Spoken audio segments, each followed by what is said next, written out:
Magandang araw po muli mga kasaka. Ngayong araw po ay mag-grafting tayo ng rambutan. So ang variety ng rambutan na ating grafting ay itong rongring. Tuklapan din po siya.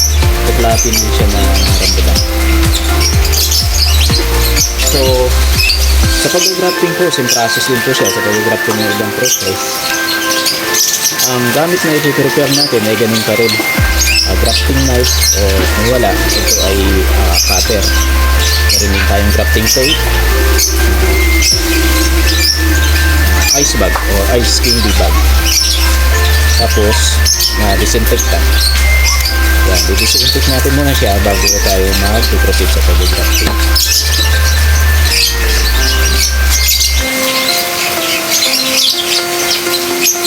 So ang babahagi kong method ng grafting method ngayon ay yung clip grafting. So meron na akong isang technique na ibabahagi din sa inyo, lalong-lalo na din sa mga baguhan sa ganitong larangan.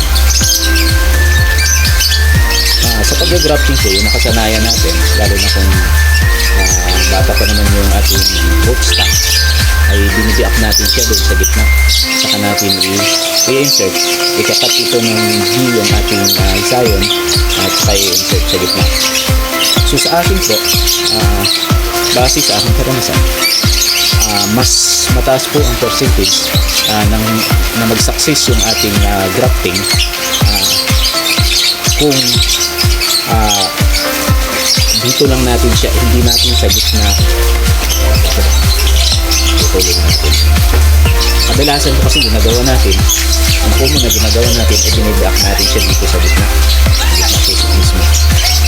Sa akin po, sa experience ko, naubsob ko lang, mas mataas po ang success rate niya kung dito natin siya bibiakin, dito lang, sa balat lang.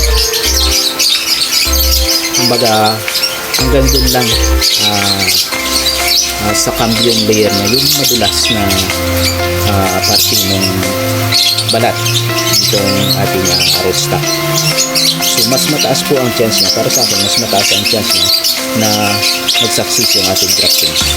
So kaya yung ginawa ko, ayan po, napapansin niyo, dun lang ako hanggang dun lang sa kanyang cambium layer. Tapos ikakat ko siya, sinunod din, ikakat din natin siya pag-heat yung ating sayon.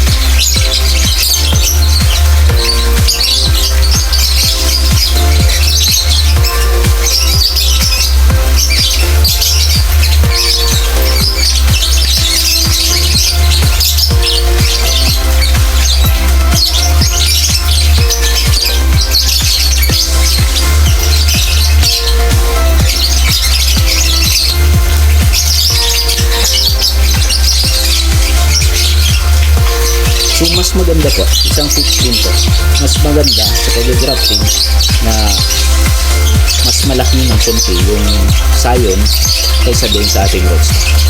Mapapansin niyo po, mas malaki yung ating sayon.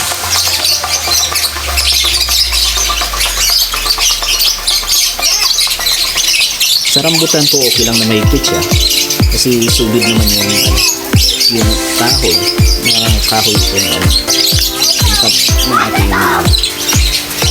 sayo ng rambutan. Kaya okay lang na pagsiksikan natin siya ng gusto. Wala itong problema.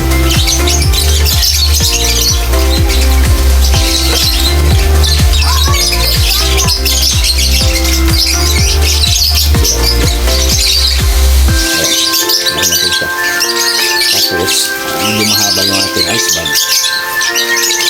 Ito kailan natin siya.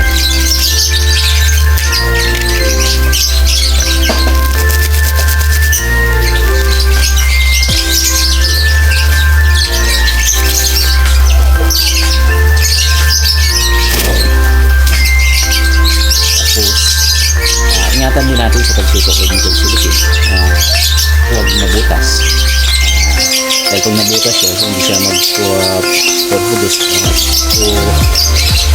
ng moisture na magiging pagkain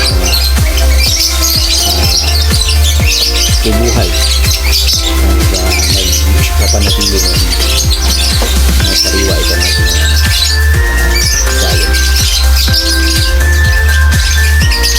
Ayan siya. Tapos ilagay na natin siya sa hindi malilim, yung hindi pinatamaan ng direct sunlight hanggang hindi pa siya stable. So yan lang po. Salamat.